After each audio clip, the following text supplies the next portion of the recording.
Hello, today we will be doing our comprehensive case plan and we will be focusing on Danny's case. As mentioned previously, we will be presenting on Danny's case, which will focus on several key aspects of his treatment and overall care. Here's an overview of what we will be covering. This slide will provide a brief description of Danny's case, offering context about his background and presenting challenges. Danny is a 15-year-old boy, has endured prolonged trauma due to witnessing domestic violence, parental substance use, neglect, and unsafe living conditions. Danny has witnessed several incidents, including his father threatening to kill his mother. He is the eldest of five and has taken on a protective role. His closest sibling is Monica, who is 10 years old.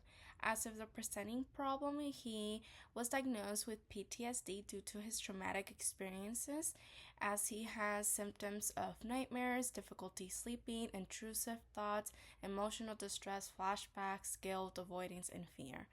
He struggles with the belief that he's responsible for the problems in his family. This slide will explain why trauma-focused cognitive behavioral therapy, also known as TFCBT, is the best approach for Danny. Again, TFCBT was the chosen intervention for Danny. The reason being is because it is an evidence-based approach that has been proven effective for children and adolescents who have experienced trauma, making it a very strong fit for Danny's needs. A lot of his experiences with domestic violence, neglect, and parental substance abuse align very closely with TFCBT's target population. And this approach was specifically designed to address symptoms of PTSD, such as nightmares, flashbacks, heightened distress, and emotional dysregulation, which are all symptoms that Danny had been experiencing. What also makes TFCBT particularly effective is its customizable components, also known as practice. So these include relaxation and cognitive coping, which can all be tailored to meet Danny's specific needs. Additionally, TFCBT is a very short-term treatment that combines trauma-sensitive interventions with cognitive behavioral strategies, which allow for efficient progress.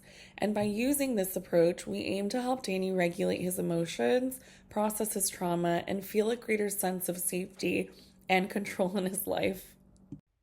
This slide delves into Danny's biosocial and spiritual case conceptualization, giving us a holistic view of his experiences and support systems.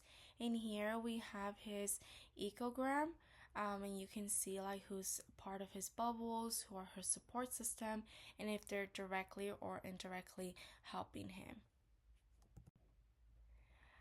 Here I divided like if we're doing the biopsychosocial spiritual assessments.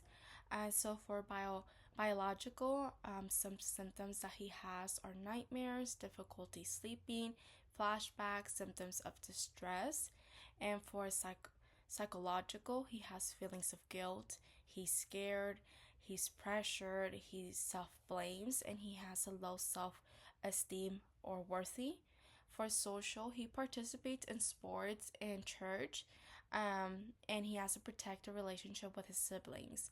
He has a mentorship from football coach and support from Aunt Jenny. I didn't mention the grandma because grandmother wasn't a direct support, but that's something that could have been added to social. For spiritual, he is involved in church, so he has a connection to faith and moral support from that community. And for reciprocal relationships, these are like the direct relationships Danny has. So it's with Sister Monica, Aunt Jenny, and the neighbor or Pastor Jose and Tammy.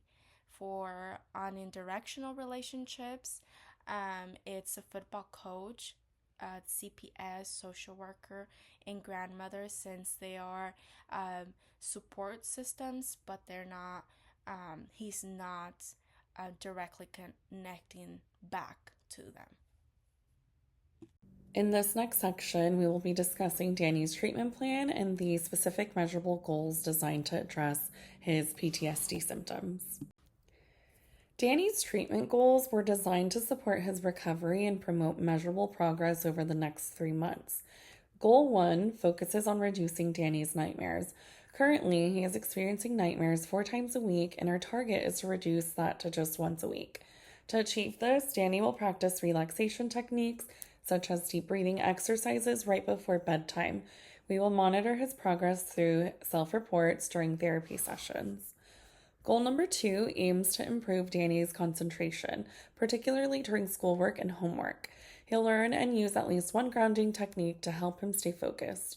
Progress will be measured through Danny's self reports and weekly teacher observations.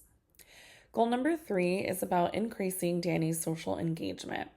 Over the next 3 months, he will participate in at least one church activity per week, and progress will be tracked through Danny's self reports, and he will receive feedback from his youth pastor during regular updates. These goals, the 3 of them, are very realistic, actionable, and designed to help Danny address his PTSD symptoms while building emotional resilience and community connection. This slide discusses the evaluation of treatment, detailing how we will monitor Danny's progress and adjust the plan as needed. To measure whether Danny's symptoms are decreasing, we will use the Child PTSD Symptom Scale, CPSS, to monitor the intensity and frequency of his symptoms. The CPSS is an assessment tool used to determine the severity of PTSD symptoms in children ages 8 to 18 who have undergone a traumatic incident. This can be used once a month to assess progress. We may track Danny's progress through behavioral observations by obtaining school insight into updates from his teacher on his concentration, participation, classroom demeanor, and use of grounding skills in class. Receiving input from Danny's youth pastor can also assist in determining whether he's no longer socially withdrawn but rather more social and participating in church activities. In addition, we might use collateral information from caregivers or trusted people such as Aunt Jenny's observations regarding sleep habits, mood, and social behavior at home to help measure improvement. Finally, Danny can utilize self report measures such as weekly symptom journaling to track the frequency and intensity of his nightmares, emotional discomfort, and concentration issues. This slide explores Danny risk and protective factors, identifying areas of vulnerability and resilience that impact his healing process.